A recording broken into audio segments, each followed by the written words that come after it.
زلزلوں کے پیچھے جو نجومی سائنس کار فرما ہے، اسٹرالوجی کا جو وزڈم ہے، وہ یہ بتاتا ہے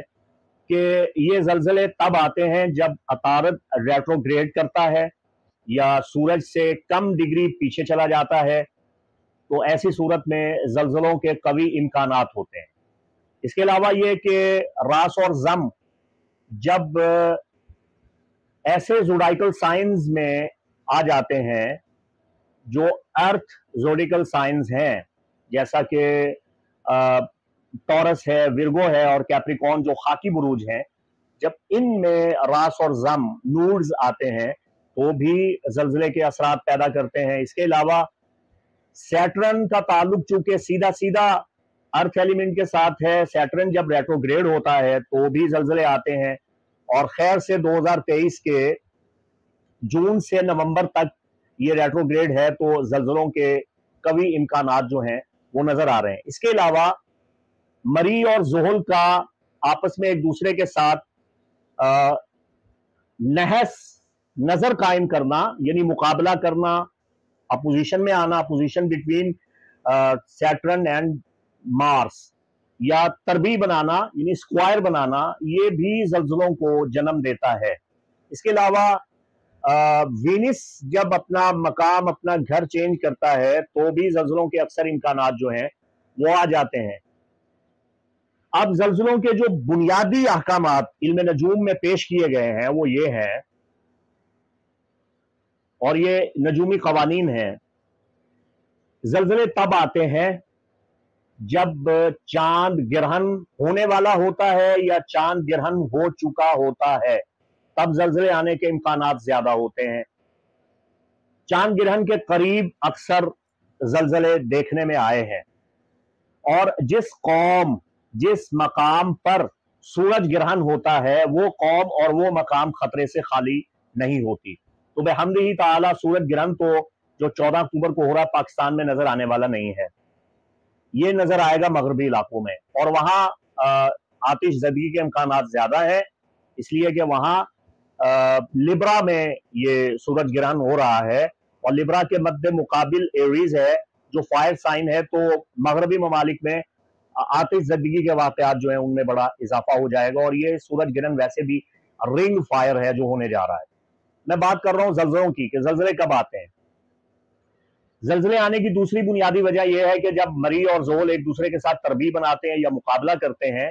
یا ناگوار وابستگی ایک دوسرے کے ساتھ ایسی نظرات قائم کرتے ہیں تو بھی زلزلے آنے کے امکانات بڑھ جاتے ہیں۔ تیسری وجہ یہ ہے کہ زلزلے کی موجودگی جو زمینی علامات ہیں، جو خاکی بروج ہیں، سور، سنبلہ اور جدی، ان میں کواکب کے کمبینیشن اوضاع فلکی سے پیدا ہوتی ہے، اور یہ بڑے قوی اوضاع ہوتے ہیں جو زلزلے کو ظاہر کرتے ہیں۔ چوتھی علامت، زلزلے کے وقت کوئی نہ کوئی اہم سیارہ یا سیٹرن لازمی طور پہ ریٹروگریڈ میں ہوتا ہے، یہ اس بات کی دلیل ہوتی ہے کہ زلزلہ آئے گا۔ اور اکثر یہ دیکھنے میں آیا ہے، یہ پانچویں علامت ہے کہ چاند اور عطارد دونوں ایک ہی منزل میں آ جاتے ہیں، کنجیکٹ کر رہے ہوتے ہیں، تب بھی زلزلہ آ جاتا ہے۔ پھر یہ چھٹی علامت کہ یورینس، زحل، مری اور مشتری، ان میں سے اکثر پلینٹس اسکارپیو میں آ جاتے ہیں تو بھی زلزلے آنے کے امکانات بڑھ جاتے ہیں۔ اور ساتویں علامت یہ ہے کہ 8ویں گھر کا یعنی کیپریکون کا جو لارڈ ہے سیٹرن، جب وہ نحس کواکب سے نحس نظرات بنا رہا ہوگا تب بھی زلزلے آنے کے قوی امکانات جو ہیں وہ پیدا ہو جاتے ہیں۔ اب آپ پاکستان کے ماہر ارضیات کی یہ بات سنیے کہ وہ کیا فرما رہے ہیں۔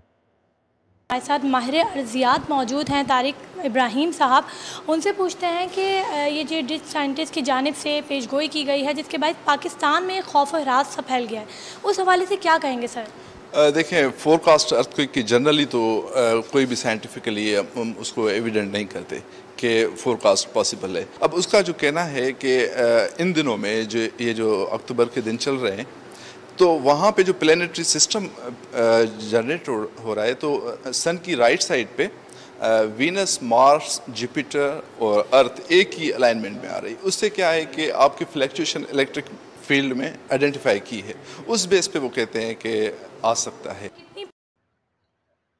تو یہ وہ حقائق ہیں جن کی روشنی میں کوئی بھی صاحب علم زلزلہ کے بارے میں علم نجوم کی روشنی میں پیشگوئی کرتا ہے۔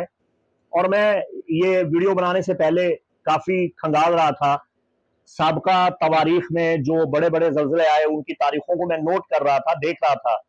1920 سے لے کے 2023 تک میں نے یہ سارا نوٹ کیا ہے، دیکھا ہے۔ بادی النظر میں سرسری نظر ڈال کے میں اس نتیجہ پہ پہنچا ہوں کہ برج ثور، سنبلہ اور کیپریکون، ان تین برجوں کا بہت گہرا تعلق ہے زلزلوں کے ساتھ۔ اور دوسرا یہ کہ سیٹرن ریٹروگریڈ زلزلوں کو پیدا کرنے کا سب سے بڑا سبب ہے۔ تو آپ کو چاہیے کہ آپ نماز آیات پڑھیں اور اللہ تعالیٰ سے یہ دعا کریں کہ اللہ تعالیٰ ہمیں ہر آفت بلا اور مصیبت سے محفوظ و معمون رکھے۔ مفتی محمد عمران حیدر رضوی کو اجازت دیں۔ السلام علیکم ورحمۃ اللہ وبرکاتہ۔